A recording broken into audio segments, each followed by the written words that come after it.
আসসালামু আলাইকুম, ইকরাইসরাত মম রেসিপিতে সবাইকে স্বাগতম। আজকে আমি ঘরে তৈরি হোমমেড বেসনটা করে দেখাবো আপনাদেরকে।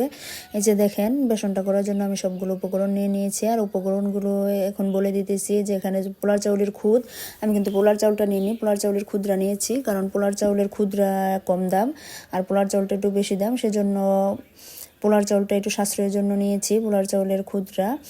এখন আমি সবগুলো উপকরণ ঢেলে দেবো আর আপনাদেরকে বলে দেব আমি কী কী উপকরণ নিয়েছি। আর আমি সবগুলো উপকরণ কিন্তু এক সমান নিয়েছি, একদম 250 গ্রাম করে, আর বাটি মেপেও নিয়েছি।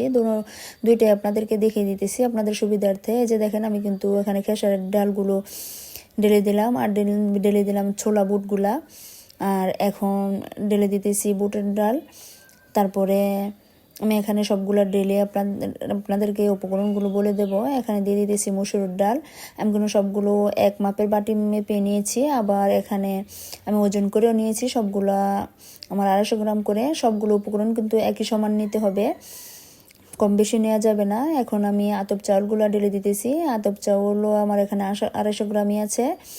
আর এখন ঢেলে দিতেছি পোলার চাউলের খুদগুলা। সবগুলো উপকরণ কিন্তু এক সমান নিতে হবে।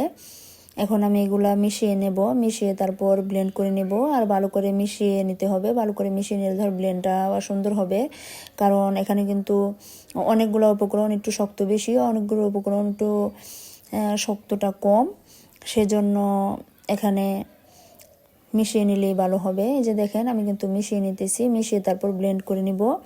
আর ব্লেন্ড করে আমি কিভাবে সারা মাসের কাজ কমিয়ে প্রসেস করে রাখি ওইটাই আপনাদেরকে দেখাবো। এই যে দেখেন, আমার কিন্তু বেসনগুলা ব্লেন্ড করা শেষ। আমি কিন্তু আমার নিজের ব্লেন্ডেই ব্লেন্ড করেছি, আসলে মিল থেকে কোনো আমি বানিয়ে আনিনি।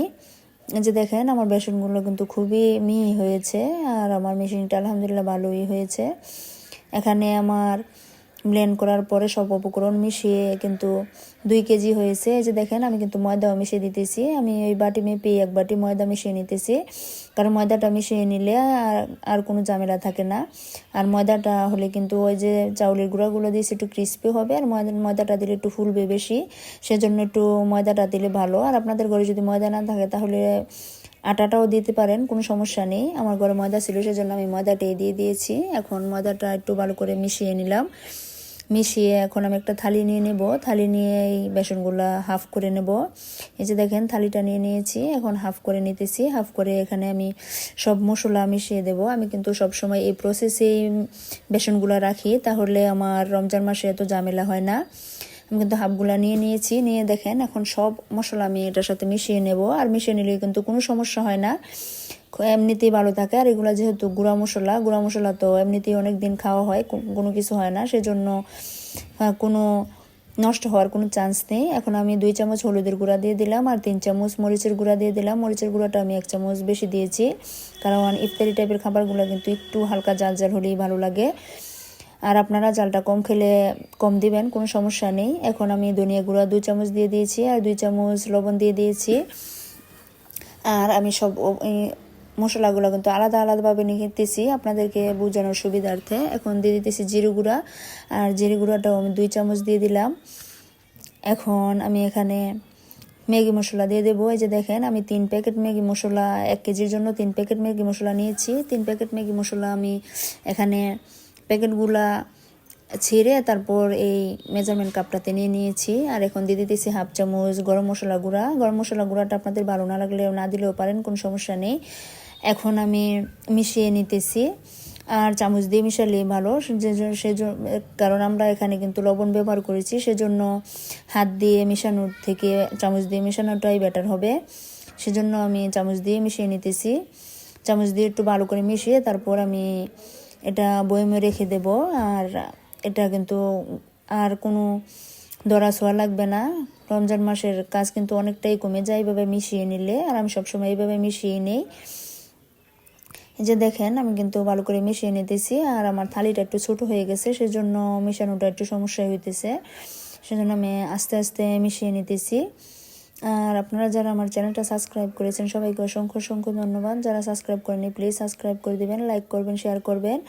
আর ইদানিং দেখি আমার ভিডিওর মধ্যে ভিউ আলহামদুলিল্লাহ অনেক ভালোই হয়, কিন্তু সাবস্ক্রাইবারটা বাড়ে না।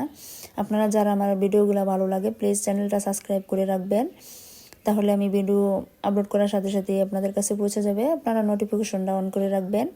এই যে দেখেন এখন আমি বয়মে ভরে নিতেছি। বয়মে ভরে তারপর আমি এটা রেখে দেব। আর যতদিন আমার এটা যায় ততদিনে আমি এটা দিয়ে ব্যবহার করব। আর তারপর আমি ওইগুলো আবার মিশিয়ে নেব।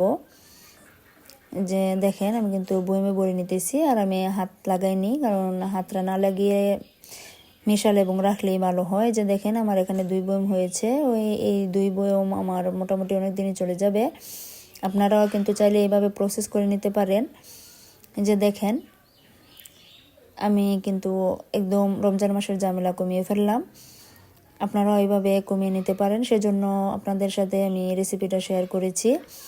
আর আপনারা সবাই আমার জন্য দোয়া করবেন প্লিজ। আর আমি কিন্তু এখন ভিডিও নিয়মিত আসলে দিতে পারি না, একটু ব্যস্ততার কারণে। সবাই প্লিজ ক্ষমা দৃষ্টিতে দেখবেন। আর আমার কথার মধ্যে কোনো ভুল ত্রুটি হলে প্লিজ ক্ষমা দৃষ্টিতে দেখবেন। সবাই ভালো থাকবেন, সুস্থ থাকবেন। আসসালামু আলাইকুম, আল্লাহ হাফেজ সবাইকে।